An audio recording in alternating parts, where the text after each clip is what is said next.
What's up, and welcome back to another episode of InSights, the podcast built to help you with your recruitment and digital marketing. Ladies and gentlemen, he's back. We got Matt Lozar back for another episode of InSights. Matt, how have you been, buddy? We're doing well, Brad. It only took you 3.5 months to drag me back, but here we are, and excited to be back here for the end of the year recap of 2024. I told Steve Gibson, I said, listen, man, you're going to see some things on the internet. and before you see it, I want to get ahead of it. I'm not cheating on you. I just need to see Matt one more time. That's all I said. I said, I just need to see him one more time to make sure that I made the right choice here. And I think he's okay with it. He was a little heartbroken, but I think he's going to be all right with it. Matt, I got to ask, and I'm sure our listeners are concerned, how's your lawn? Oh, my lawn is great. We had the fall in Buffalo was elite, to use your word. It was very warm. It didn't rain. It was super nice. Mm-hmm. No, the lawn was doing great, and it's actually crazy. We're taping this right before Thanksgiving. We haven't seen snow here, which is, I believe, the latest ever on record. Yeah. All of our topics would be broken here for the fans. Real beneficial for a guy who decided to pick up running. Mm-hmm. Real beneficial. True. Being able to be out there in the mix. Mm-hmm. But yeah, man, good to see you. I wanted to bring you back on the show. We have for years, and friends, if this is the first time you're listening to InSights, Matt used to work at Haley Marketing. He is now an executive recruiter. Matt, actually give your background because I don't know exactly where you went. I don't know the name of the company. I'm sorry. Brad doesn't know what I do. It's okay. I left him. He broke up with me, and here we are. Right? I'm not gonna follow you now. I have to move on. I have to live and learn. Surprised my number wasn't blocked. But anyway, no, executive recruiter, director of legal and HR at FPC Savannah. Work out of the Savannah, Georgia branch for FPC National. We place talent across the country for manufacturing firms, or executive recruiter, manufacturing firms. I focus on legal and HR. Part of a team of 15 to 20-ish people at Savannah, Georgia. Biggest top producing branch at FPC National, and each of us have our own areas to focus. I'm just in legal and HR and learning as much as I can in a new challenge. So Matt and I ran InSights, again, if you're new to the show, for about 5.5 years, got to 150 episodes, and then Matt left. And we had, for the duration of the show, always sort of done this year-end recap episode where we break down what worked well in terms of the industry and what we saw as terms of trends. And Matt, I thought it'd be fitting to bring you back for that show and talk a little bit about what we saw in 2024 throughout the industry, and then also what you're now seeing on the other side of it. So from your seat as director of recruitment marketing to now actually being in the mix as an executive recruiter, I think you have a lot of perspective. Before we get to that year-end recap, though, I do have one segment that I want to talk to you about. And it caught me off guard. I'm a big follower of Elon Musk right now on Twitter. I think he's got a lot of things to say. I think he uses X. I think he uses X very well. He is absolutely using it very well. But he posted the other day, I instantly lose respect for anyone who posts on LinkedIn. Unbearably cringe. Matt, I love LinkedIn. Am I unbearably cringe? I don't think so. Okay. I'm trying to figure out where this is coming from. I mean, it's obviously motivated because Elon Musk owns a platform and wants people to spend time on there. Where I see some people complaining on LinkedIn, and this was, even at Haley Marketing, was some people think it's becoming too much like Facebook. And you're trying, and that's where this might be coming from, is trying to insert the personal life way too much. And I think something you've done really well, and I've tried to learn from also, is how to mix the personal and the professional. So what you see in your everyday life, how does that apply to your audience on LinkedIn with a professional message? So the unbearably cringe might come from just too personal. I don't know. That's trying to think of words of what Elon Musk is trying to type and share. But that's my thought on even LinkedIn before you even sent me that. We called it the modern MySpace on an episode probably a year and a half ago. And I think there are, and it pops up in my feed quite a bit, people who probably are using the platform. You know why they're doing the things they're doing, right? Like, it's just so easy to see. I get it. I know what you're doing. You're fishing for dopamine. You're fishing for likes. I get it. There's people who are either posting things that have no business being on LinkedIn. I get it. You're commenting on a whole bunch of stuff just to have, again, dopamine, visibility. I get it. That to me, I'm going to side on Elon's side there and say, listen, that is unbearably cringe. But I do think when you have a well-balanced content strategy and you're balancing value for your audience and also just, hey, here's a little bit about me, I think it's a great platform. Matt, since you've left, we've brought in 3 new clients directly because of my LinkedIn InMail. People that have seen content have reached out and have had conversations and are now clients of Haley Marketing because of LinkedIn. That is not unbearably cringe to me. That is very, very beneficial to Haley Marketing and myself and continuing to grow the organization over here. I don't think it's unbearably cringe. I do think, and I think you're on the right path there. I think there are behaviors from people that can become unbearably cringe. You also made a good point. He owns X, so he wants you to think every other platform stinks. So that makes total sense. Yeah, I try to find that balance. I did that end of October. I took my daughter to her first Cleveland Browns game, right? Hold your jokes. But she had a blast. I put a picture up there just of me of her, and it was just I forget what the exact quotient was. Content was, it was always take the trip, make some memories. Yeah. And I'm not doing that every day, every week, every month. It's just once in a while, okay, work-life balance, whatever that is it always a topic, especially in the professional legal community? And just a quick reminder. And it got a lot of engagement, which was awesome, but that's not what, it's the balance. Like you said, it's finding that right balance of traditional content, but then also mixing in something that just shows your personal side, builds your personal brand, another InSights buzz term, and helps you have that timeline that connects with your audience. It's always been, for me, if I'm posting something on LinkedIn, it's because I would want a client or a prospect or somebody to have sort of that common ground and talk about that on a call. So right now, sometimes I'm posting about running, or in the past, I was talking about working out and lifting. I don't really talk about sports anymore on LinkedIn. I will once the NLL picks back up. I'll share things like that.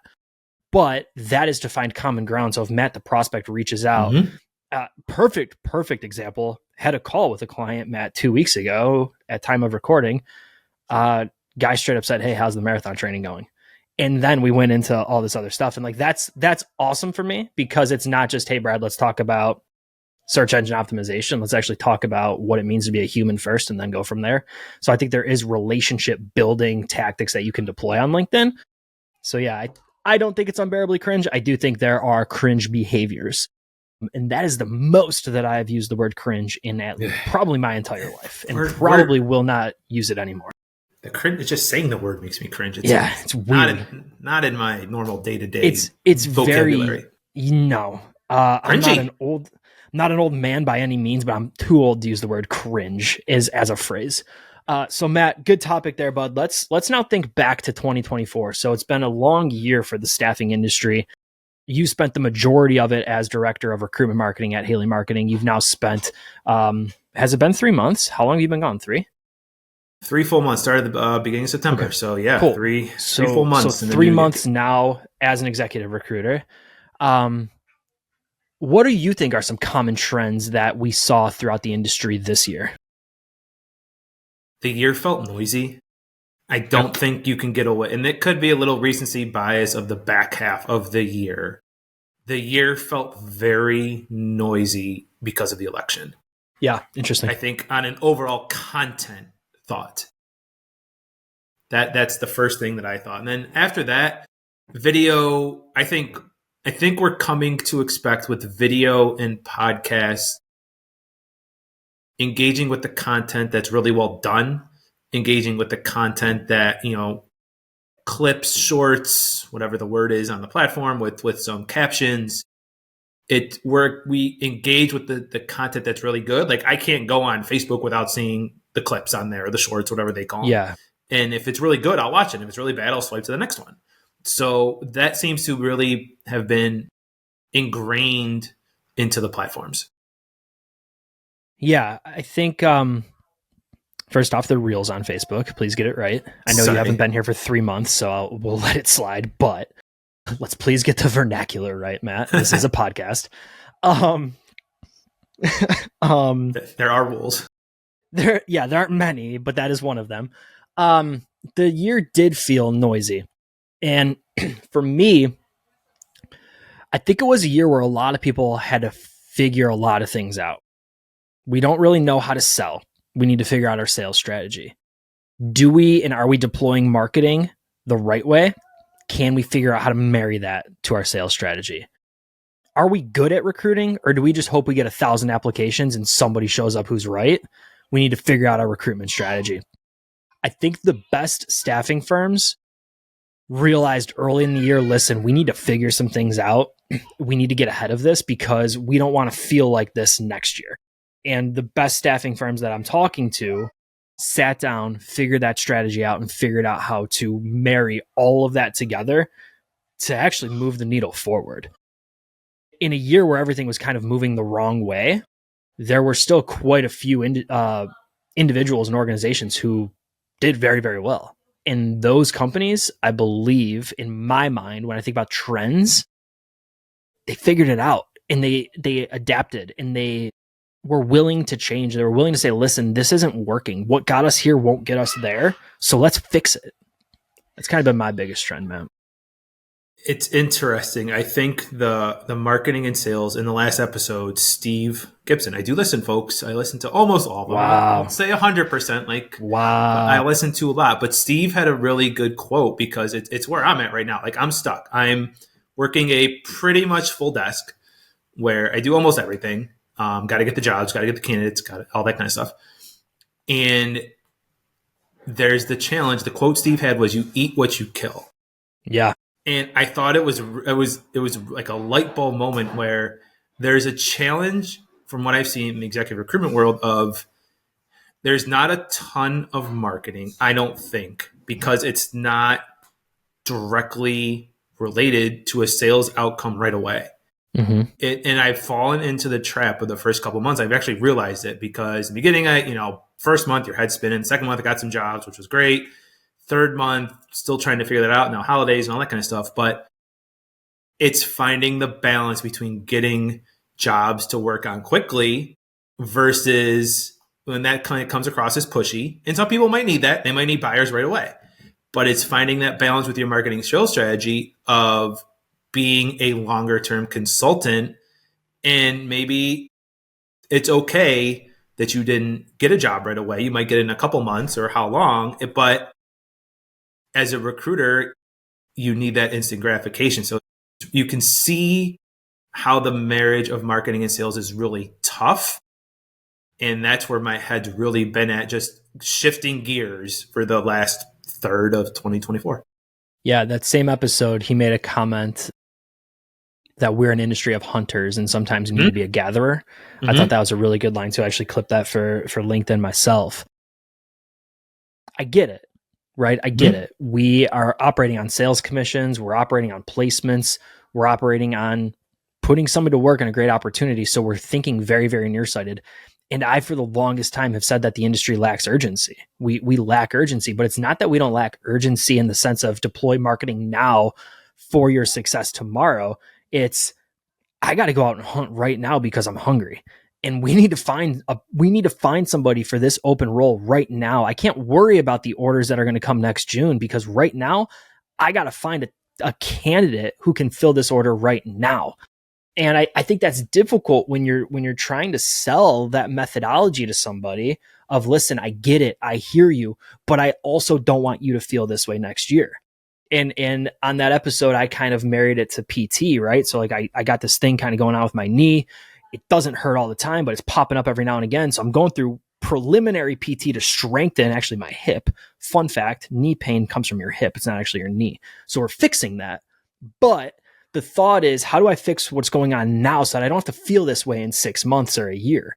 And I think as an industry, what I've been trying to sell on the calls that I'm a part of is, listen, yes, you need to hunt today. You need orders, you need talent today. I get that.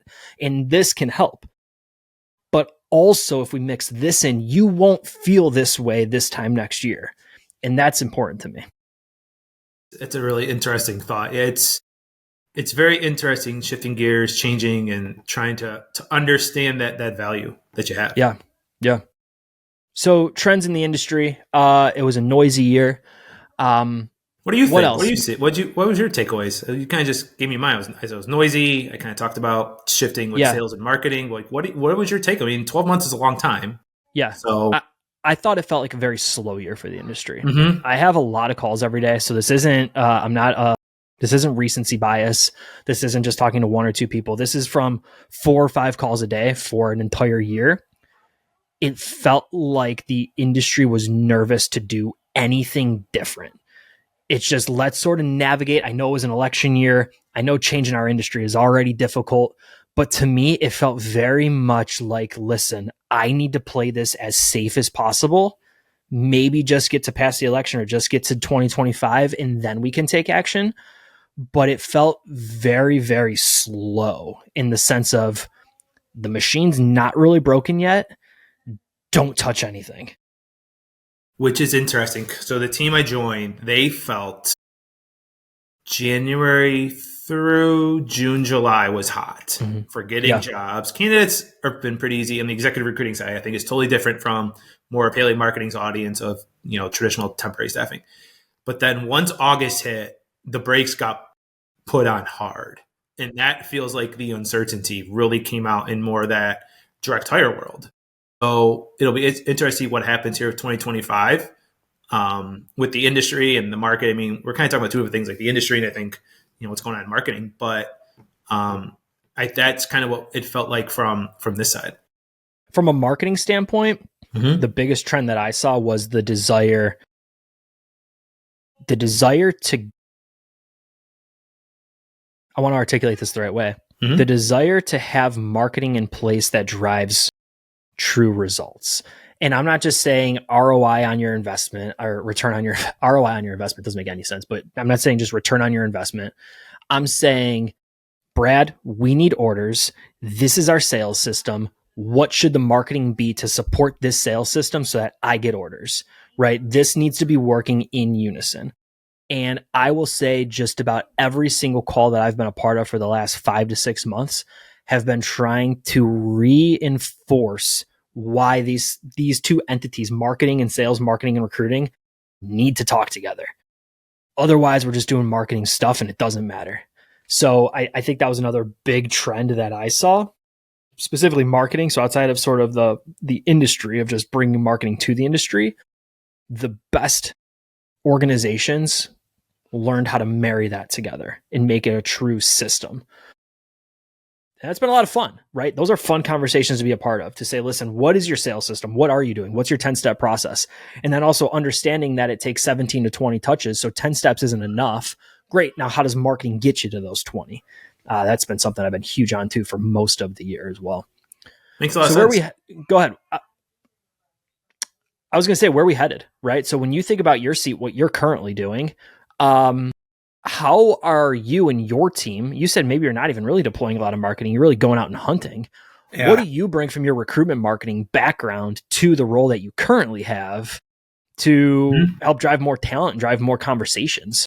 Throughout the month of November, I really came to the fact, like when you join a national company, you get a lot of great training. Like the training's been awesome and there's a system. I think you have to find the passion of find the right system, lack of a better word, tactics that you're passionate about. And I actually had this other conversation with one of my other, I'll call rookies on our team at our national conference a couple weeks ago. And she used to work in coaching, her partner's in coaching. And she's like, when you're a coach, everybody's a different style, right? Some teams in football run the ball, some teams pass the ball. In basketball, some teams go really fast, some teams go really slow. You have to find what works for you. And it's been coming together for me, hopefully in November, where, okay, this is what I'm doing. And I'm using tactics that I'm passionate about. And the first time I did in the first week, it was 20 messages and it led to 5 calls. And it was a lot better than what I was doing a little bit before. Maybe the messaging was better. I'm passionate about it. I'm coming up with a system that's going to work really well. So for me, I think our office is also looking at some more marketing just to get out there. Because I think the touch points, like you're not going to be able to have 15 to 20 physical touch points with someone. You aren't. But you can have touch points.